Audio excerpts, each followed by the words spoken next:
कि झुकती है दुनिया, झुकाने वाला चाहिए। और हिंदुस्तान के किसान ने दिखा दिया है कि कैसे किसी तानाशाह सरकार को झुकाया जा सकता है।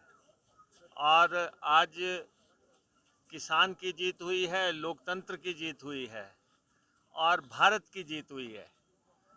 और चाहिए तो ये था कि प्रधानमंत्री नरेंद्र मोदी पहले राष्ट्र से माफ़ी मांगते, खेद जताते कि हमने जो है देश की इच्छा के खिलाफ, किसानों की भावनाओं के खिलाफ हमने कानून बनाए और उनसे बिना सलाह मशवरा किए बनाए थे और आज हम वापस ले रहे हैं।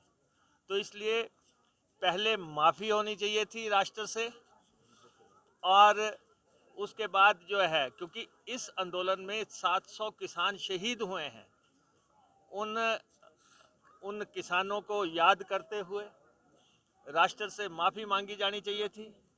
और उसके बाद जो है ये किसानों के जो है कानून वापस लेने का ऐलान होना चाहिए था और इनको जो है पार्लियामेंट में बिना किसी अविलंब के वापस लिया जाना चाहिए।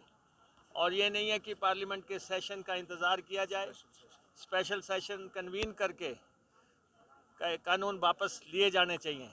आपने देखा है कि देश के किसान ने बता दिया है कि इस देश में सबसे अगर सुप्रीम कोई पावर है, अगर सर्वोच्च है तो किसान है। जय जवान जय किसान का नारा हमेशा से हिंदुस्तान में गूंजता रहा है। आज उस नारे की जीत हुई है, उस नारे की।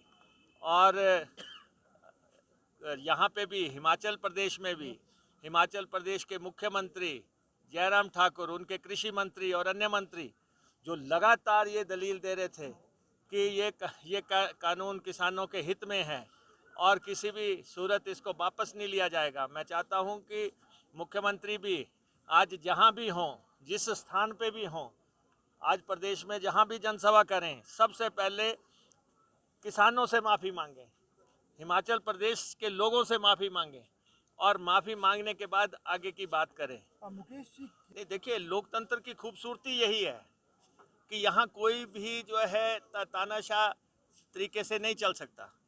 भारत जो है संसार का सबसे बड़ा लोकतंत्र है और लोकतंत्र में ये ज़रूरी है कि जनता फैसला करती है। अभी तो पहला, जैसे कोरोना में कहा था ना कि 2 डोज लगेंगे, पहला डोज जो है अभी जो बाई इलेक्शन हुए थे देश में उसमें लगा और जिस ढंग से यहाँ 4 सीटें गई हिमाचल प्रदेश में, लोकसभा की सीट भी हारी और जो कह रहे थे कि हम डबल इंजन सरकार है, हाँ दिल्ली में हमारी सरकार है, हिमाचल में हमारी सरकार है, उन लोगों को जब पहला झटका लगा तो पेट्रोल 12 रुपये सस्ता हुआ, डीजल 17 रुपये सस्ता हुआ।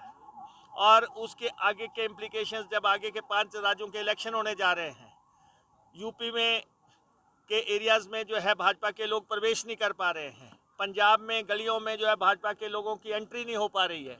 जब ये स्थिति देखी तो जो है सिर झुका दिया और सिर झुका दिया, शर्म के साथ झुकना चाहिए कि हमने किया क्या है। हिंदुस्तान की जब 1 साल तक आंदोलन चला है, लोग सड़कों पे रहे हैं और लोगों ने अपने प्रिय लोग खोए हैं और इसलिए जो है उन पे मुकदमे चलाए गए।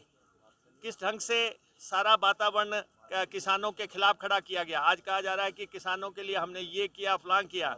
जब आपने 700 किसानों को मरने पे मजबूर कर दिया, जब आपने 1 साल तक किसानों को सड़कों पे सोने के लिए मजबूर कर दिया और ये आंदोलन जो है पूरे संसार में इसका सिग्नल गया है, पूरे भारत में नहीं पूरे संसार में इसका सिग्नल गया है। और किस ढंग से भारतीय जनता पार्टी की सरकार 7 साल के बाद इस तरह बैकफुट पे आई है कि क्लीन बोल्ड हो गई है। किसान ने अपनी ताकत दिखा दी और टूट गया अभिमान, जीत गया किसान। भाजपा की जिस भी तरीके से कहें, भारतीय जनता पार्टी की आज बहुत शर्मनाक हार हुई है और उनको हथियार जो है किसानों के आगे डालने पड़े हैं।